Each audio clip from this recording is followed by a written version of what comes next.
Assalamualaikum warahmatullahi wabarakatuh, sahabat Tribun Bekasi, sahabat Warta Kota Network, dan juga sahabat Tribuners. Saya jurnalis Tribun Bekasi Warta Kota Network, Muhammad Azam, sudah bersama Ketua KPU Karawang, Ibu Mari Fitriana. Ya. Ibu Mari, gimana kabarnya? Alhamdulillah, damang Kang. Terima kasih dikasih waktu, kesempatan buat ngobrol-ngobrol. Siap. Mengenai kemarin memang baru belum lama ini telah selesai pemilu ya, baik itu Pilpres maupun Pileg 2024, dan sekarang udah mulai masuk ke Pilkada 2024 dan betul. Sudah mulai tahapan-tahapan sudah mulai berjalan.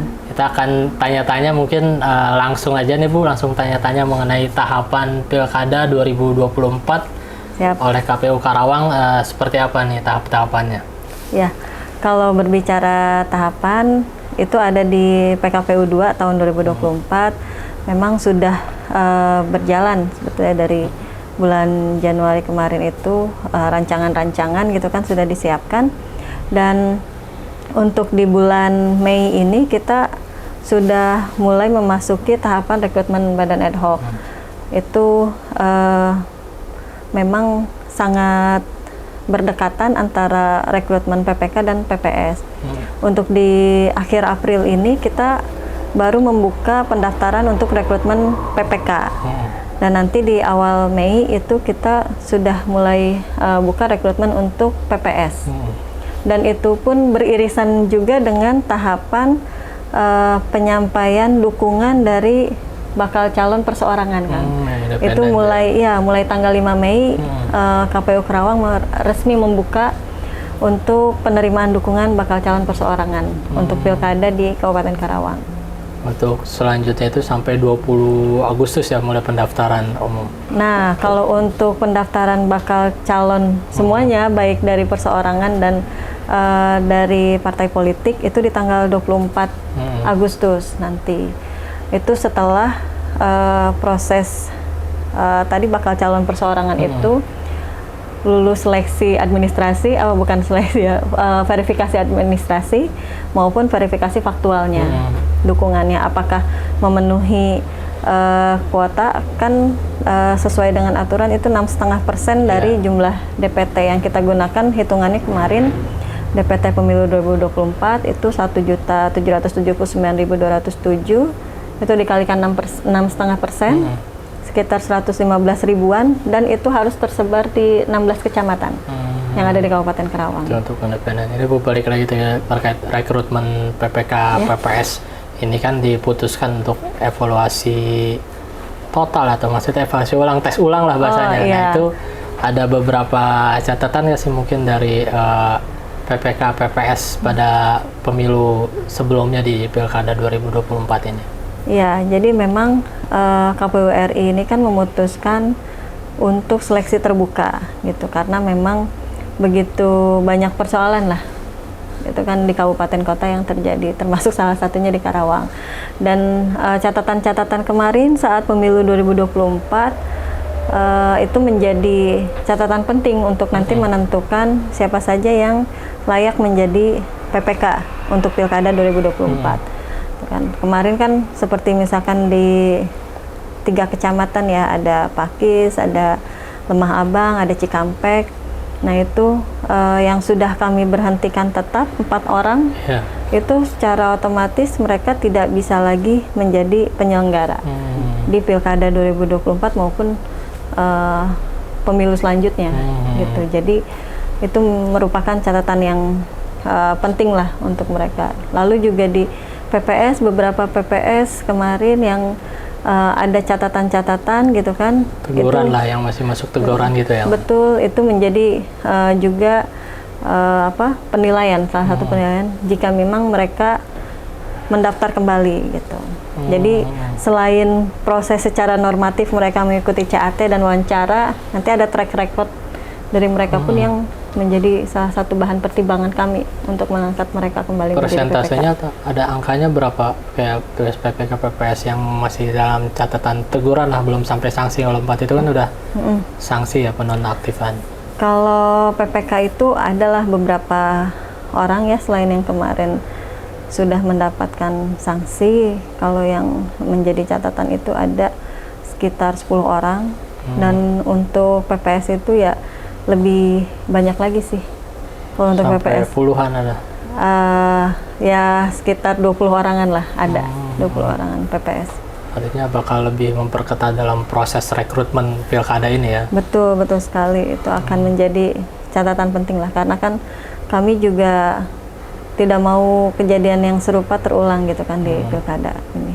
Siap. Gitu kan. Ini bicara pilkada juga kan tentu angka partisipasi pemilih nih kan.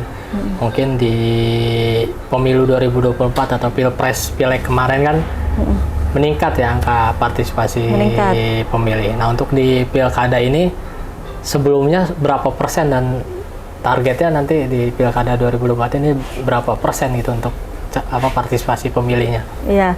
Jadi kalau melihat kemarin presentasi partisipasi pemilih itu kan untuk di Kabupaten Karawang itu 82% untuk ini kemarin pemilu 2024. Nah, untuk di Pilkada 2019 itu sekitar 79% partisipasi pemilihnya.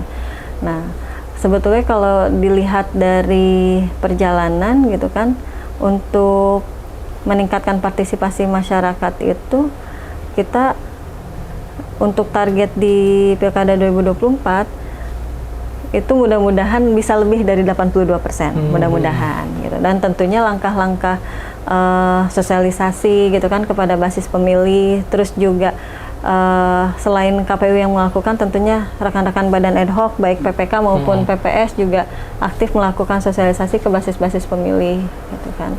Seperti itu sih, Kang. Artinya peningkatan partisipasi pemilih ini kan biasa rata-rata yang suka tinggi itu kalau pilpres ya. Nah, ini pilkada ini juga kan harus tetap harus tinggi lah. Tetap harus tinggi, karena kan sebetulnya pilkada juga tidak jauh berbeda sebetulnya dengan pilpres. Artinya pemimpin yang akan kita pilih itu kan akan berpengaruh juga buat kehidupan kita di 5 tahun ke depan. Makanya pemilih itu ya harus kita sadarkan bahwa mereka menggunakan hak pilihnya yang menentukan hidup mereka juga gitu kan 5 tahun ke depan gitu kan. Jadi warga ini berarti dia nyoblos itu sama Jabar langsung ya, Mbak, pemilihan gubernur itu? Betul, pemilihan 2 surat suara kan? Betul, dapat 2 surat suara. Jadi dapat surat suara untuk memilih gubernur dan wakil gubernur, dan juga surat suara untuk bupati dan wakil bupati.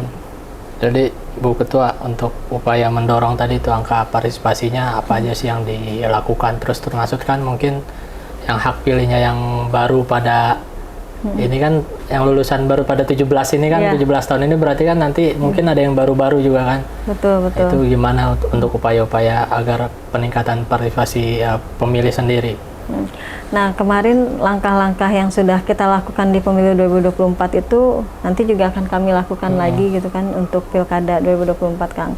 Di antaranya ya kita dengan Forkopimda dan stakeholders terkait itu kita selalu koordinasi gitu kan. Karena kaitan pemilih pemula tadi yang baru menginjak 17 itu di menjelang hari H atau bahkan hari H pencoblosan, itu kan untuk penerbitan KTP-nya itu kan kita harus juga kerjasama dengan Disduk Capil gitu kan, dan para camat gitu kan, terus juga pihak sekolah dan lain sebagainya untuk melakukan perekaman dan juga nanti diterbitkan gitu kan KTP-nya, karena kan fisiknya harus dibawa saat pencoblosan. Nah, selain berkoordinasi dengan pihak pemerintah daerah di Karawang, juga tentunya kita aktif melakukan sosialisasi dengan basis-basis pemilih yang ada gitu kan. Kemarin juga cukup efektif juga gitu kan, teman-teman PPK dan PPS kita minta juga untuk aktif melakukan sosialisasi gitu kan, baik itu ke basis keagamaan gitu kan, semua agama gitu yang ada di tingkatan kecamatan maupun desa itu dilakukan. Terus juga ke pemilih pemula gitu kan, sekolah-sekolah menengah atas yang ada di lingkungan kecamatan tersebut atau di desa tersebut dilakukan gitu kan. Terus juga ke basis pemilih disabilitas gitu kan, basis pemilih perempuan, Gitu. Jadi semua kita upayakan. Sampai kemarin sampai ke pasar juga, ke pasar. Sampai gitu ke ya. pasar-pasar. Dan tentunya selain secara langsung juga melalui media sosial juga selalu lakukan sosialisasi gitu kan. Lalu juga ya diantaranya juga tentunya kan bantuan dari rekan-rekan media gitu kan untuk selalu menginformasikan tentang kemarin pemilu, nah ke depan tentang pilkada gitu kan, bahwa informasi-informasi yang dibutuhkan oleh para pemilih itu ya bisa mereka dapatkan dari mana saja, dari medsos, dari media gitu kan, dan dari penyelenggara secara langsung. Jadi kalau melihat tren sendiri, angka partisipasi pemilu sama pilkada ini ya memang mungkin lebih, sama pilpres lah khususnya, mungkin lebih tinggi pilpres, tapi walaupun nggak jauh beda sebenarnya. Nggak jauh berbeda, betul, tidak jauh berbeda. Karena selain selain karena mungkin kalau pilpres mereka lebih tinggi antusiasnya gitu kan. Nah kalau yang pileg mereka mungkin agak lebih ini juga mungkin ya agak lebih rumit. Tapi kalau misalkan pilkada sebetulnya dengan surat suara yang lebih sedikit mereka harusnya bisa lebih aware harusnya. Ada target sendiri angka partisipasi pemilih pilkada 2024 di Karawang? Ya mudah-mudahan bisa menyentuh paling tidak titik yang sama lah di angka 82 gitu kan.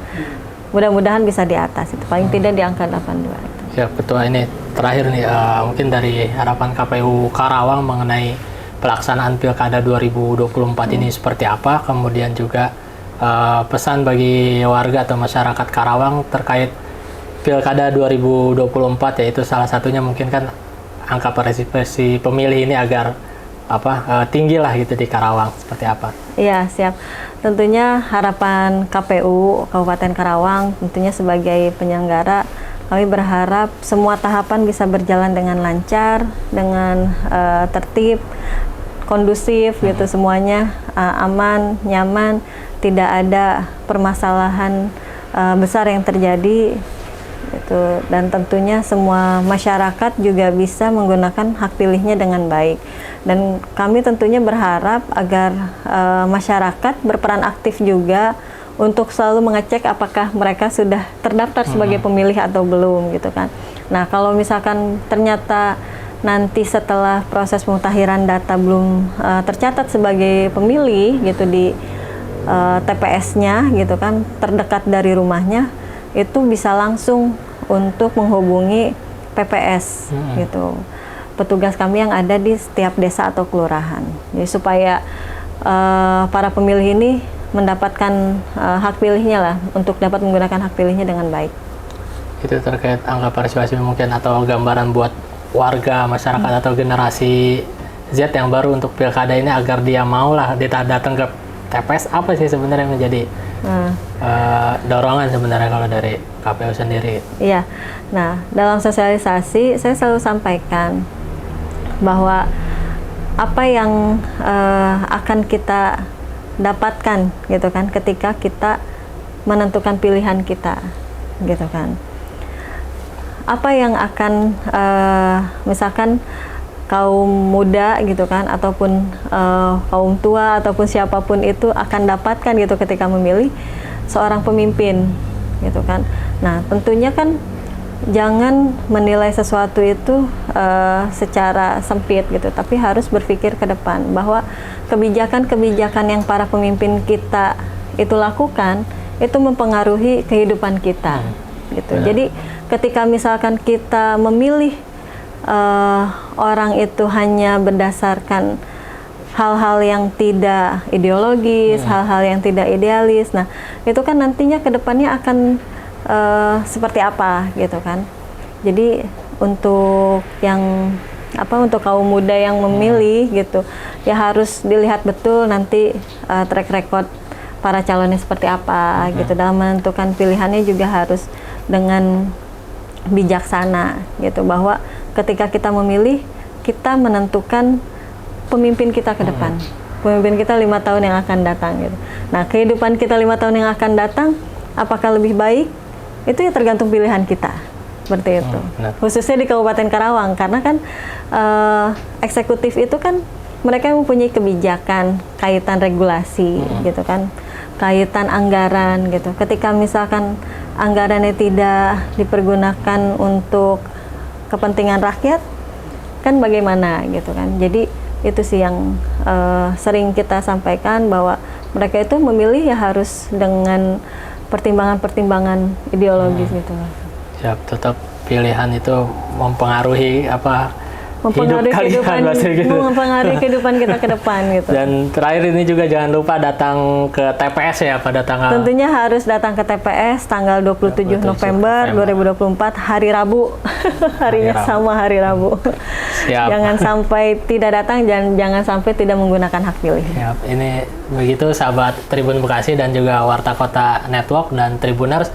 Tadi bincang-bincang santai lah sama Ketua KPU Kabupaten Karawang. Demikian, Assalamualaikum warahmatullahi wabarakatuh. Sampai jumpa pada wawancara berikutnya.